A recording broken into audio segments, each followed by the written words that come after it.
when I was a little boy, it's during the war, my mother and I returned to England and lived with my grandmother in Wales. Wartime, so people were encouraged to grow crops and blah, blah, blah. And at the back of the garden, they said, come and have a look.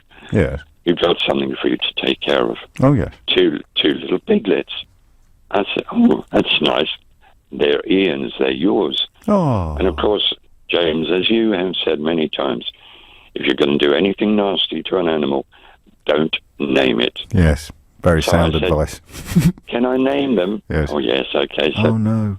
Jack and Jill. Oh, yeah. Jack and Jill, I went up to talk to hill. Every day. I tried to, teach them to speak English and Welsh and Urdu and whatever I spoke. Your little piggy friends.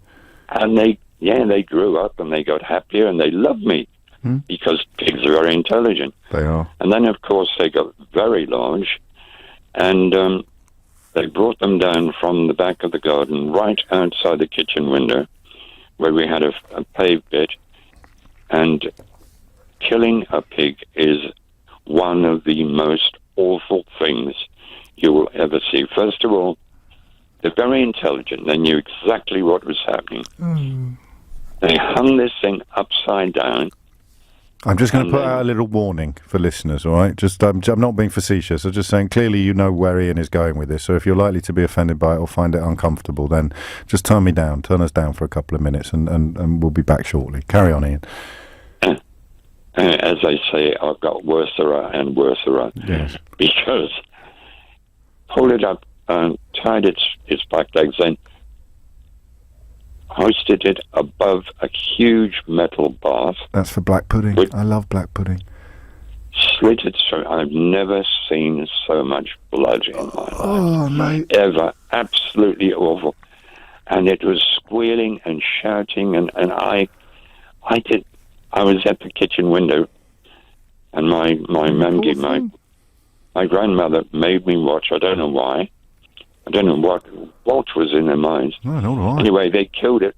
Oh. And the worst part, Uncle John, who actually killed it, he then cut something out of its throat, which he called a squeaker, which is something to do with the voice box, and chased me around the kitchen with this. Squeaking it? Yeah, with obviously blood all over his hand. I honestly, James, I'm 79 now, and I still think of that. I mean, this sounds really corny.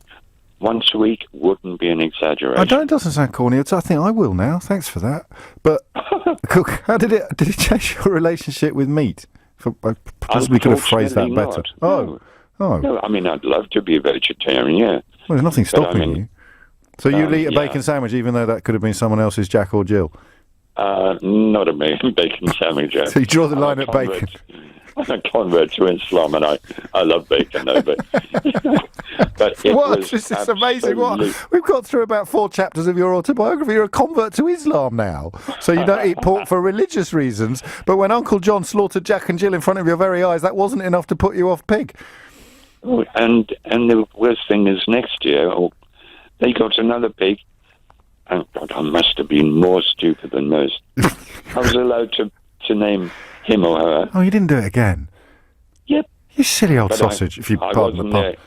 I can remember actually once, I mean, as I said, during the war, everybody had things which yes, of course they're supposed to mention, tell the minister of whatever. Yeah, there's a great Alan Bennett script, isn't there? A Very Private Function, it's called. And I love it. It's a great film. It involves a secret pig being kept during the Second World War for precisely these reasons. Yeah, I remember seeing a pig running up the streets of Crynant with the whole of the population, I think, all chasing after it because there was a lot of crackling on that little piggy. What did you call the third pig after Jack and Jill shuffled off this mortal coil? I can't remember. It's strangely is much more pretentious than Jack and Jill. What, like Aloysius or something? It's very, very likely. Clytemnestra or something. Oh, no, that... I can remember not. Yeah, that would have been that would have worked. Ian, what a glorious story. I don't know where it's led us. Just briefly, how do you feel about these primary school children? Because they wouldn't, I don't think, it wouldn't be like your gran. They wouldn't be making them actually watch it and listen to it and smell it. But I've got a horrible feeling that there might be somebody there, who think it would be a jolly good idea to show the little blighters, where their piggy comes from. I hope not. What an astonishing succession of calls. I'm not quite sure where I am or which way I'm facing now, but there are elements of your story and that I will never forget. And I would like to thank you for that, I think.